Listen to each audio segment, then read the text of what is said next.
حضرات محترم، ہم اور آپ خوش نصیب ہیں کہ ہم اتنی اچھی زندگی گزار رہے ہیں، ہمیں کسی چیز کا خطرہ نہیں ہے۔ لیکن ایک طرف اگر ہم دیکھیں فلسطین کا حال آج کے دور میں اگر دیکھیں تو آنکھوں سے آنسو آتے ہیں۔ روزانہ ہم اور آپ دیکھتے ہوں گے، روزانہ ہم اور آپ دیکھتے ہیں موبائلوں پر، ٹی ویوں پر، اخباروں کے ذریعے سے، نیوز پیپروں کے ذریعے سے روزانہ دیکھتے ہیں کہ فلسطین کتنے مسلمانوں کو مار دیا گیا۔ وہ بچے جو بھی کل پیدا ہوئے اور آج بمباری ہوئی، ان کی وفات ہو گئی۔ کتنے بچے ایسے ہیں جو ایسے ہی یوں ہی ناحق مار دیے گئے، کتنے لوگ ایسے ہیں جو ناحق مار دیے گئے۔ کس وجہ سے؟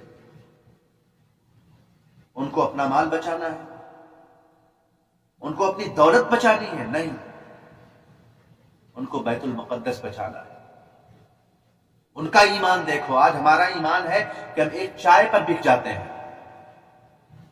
ہمارا ایمان یہ ہے کہ ہم ایک چائے پر بک جائیں۔ اگر کوئی ہمیں ایک چائے کی اگر دعوت دے اور کہے کہ یہ کام آپ کو کرنا ہے، ایک چائے پی لیجیے، یہ کام کر دیجیے، آپ تیار ہو جائیں گے۔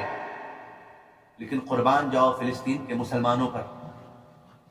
مسلمانوں نے واقعی یہ ثبوت دے دیا ہے کہ جان جاتی ہے تو جانے دو، مال جاتا ہے تو جانے دو، لیکن ہم قبلہ اول مسجد اقصی نہیں جانے دیں۔ ان کو اپنے مال کی، اپنے دولت کی پرواہ نہیں، انہیں مسجد اقصی کی پرواہ ہے۔ انہیں اس جگہ کی پرواہ ہے جہاں پر اللہ کے رسول صلی اللہ تعالیٰ علیہ وسلم نے انبیاء کرام علیہ السلام کے ساتھ نماز پڑھی تھی۔ اس جگہ کی پرواہ ہے انہیں جو ہمارا اور آپ کا قبلہ اول رہا ہے، اس جگہ کی پرواہ ہے۔ ان کو ان کے دولت کی پرواہ نہیں ہے۔ ان کا ایمان دیکھو آپ۔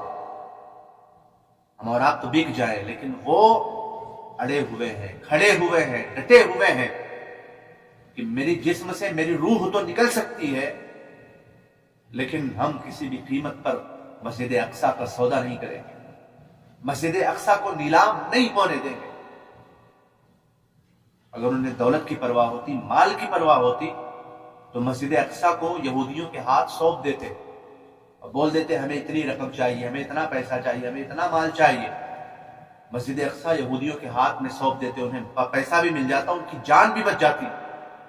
لیکن ان کا ایمان، ہم اپنے اور ان کے ایمان میں مقابلہ کریں تو یقیناً ان کا ایمان زیادہ غالب آئے گا۔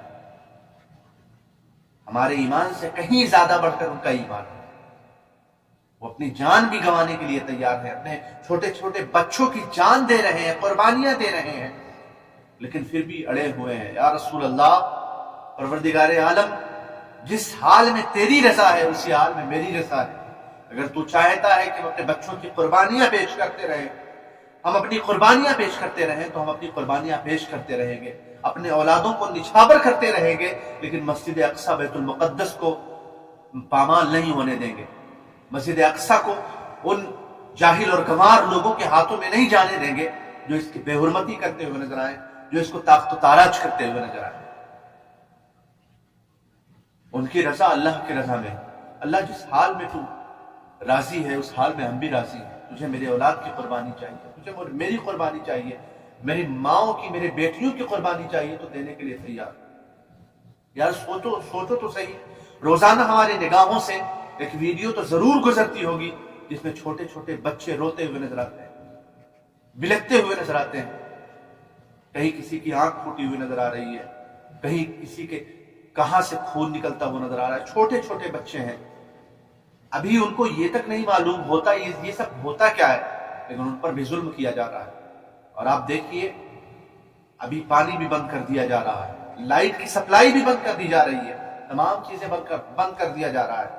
تم کو جو بند کرنا ہے بند کر دو، تم کو پانی بند کرنا ہے بند کر دو، کھانا بند کرنا ہے بند کر دو، لیکن ہم اپنے ایمان کا سودا نہیں کریں گے۔ ان کی ایک ہی زبان ہے، ہم اپنے ایمان کا سودا نہیں کریں گے۔ تو میرے بھائیوں، وہ اتنی تکلیفوں سے گزر رہے ہیں، اتنی پریشانیوں سے گزر رہے ہیں، اپنی اولادوں کی قربانیاں پیش کر رہے ہیں، تو کیا ہمیں اور آپ کو نہیں چاہیے کہ ہم اور آپ نماز ادا کر کے، نماز پڑھنے کے بعد ان کے لیے دعا کر سکیں؟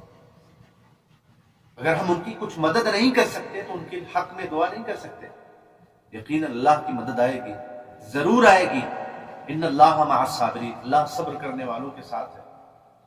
ہمارا اور آپ کا ایمان یہ ہونا چاہیے کہ اللہ رب العزت ان کو مدد ضرور فرمائے گا، ان کی ضرور مدد فرمائے گا، اس لیے کہ اللہ ہمیشہ حق کے ساتھ ہوتا ہے، ناحق کے ساتھ نہیں ہوتا ہے. ہمارا اور آپ کا فرض بنتا ہے اگر ہم کسی بھی طریقے سے اگر اس میں حصہ لے سکتے ہیں تو ہم حصہ لیں، جس بھی اعتبار سے، مالی اعتبار سے، دعا کے اعتبار سے، جس بھی اعتبار سے ہم اور آپ حصہ لے سکتے ہیں، ممکن ہے ہم حصہ لیں اور اللہ رب العزت کی بارگاہ میں دعا کریں، مولا فلسطین کے مسلمانوں کی حفاظت فرما، فلسطین کے مسلمانوں پر جو ظلم ہو رہا ہے میرے مالک، ظالموں کے ظلم کو ختم فرما دے میرے مالک. یہ دعا کریں ہم اور آپ مل کر کے، حضور پاک صلی اللہ تعالیٰ علیہ وسلم کا وسیلہ لے کر کے دعا کریں میرے مالک. حضور مصطفیٰ جان رحمت صلی اللہ تعالیٰ علیہ وسلم اپنے حبیب کے صدقے میں فلسطین کے مسلمانوں کی مدد فرما، فلسطین کے مسلمانوں پر اپنا رحم فرما، کرم فرما. وہ تیرے مسجد اقصیٰ کی حفاظت کر رہے ہیں، وہ تیرے قبلہ اول کی حفاظت کر رہے ہیں مولا، تو ان کی حفاظت فرما. ہمیں اور آپ کو یہ دعا کرنی چاہیے، ہمیں اور آپ کو ہر نماز میں انہیں یاد رکھنا چاہیے. وہ اتنی قربانیاں پیش کر رہے ہیں تو ہمارا یہ فرض بنتا ہے. اللہ رب العزت ہمیں اور آپ کو اتنا صراط المستقیم پر چلائے، صحیح طریقے سے اپنی زندگی گزارنے کی توفیق عطا فرمائے. السلام علیکم ورحمۃ اللہ تعالی وبرکاتہ.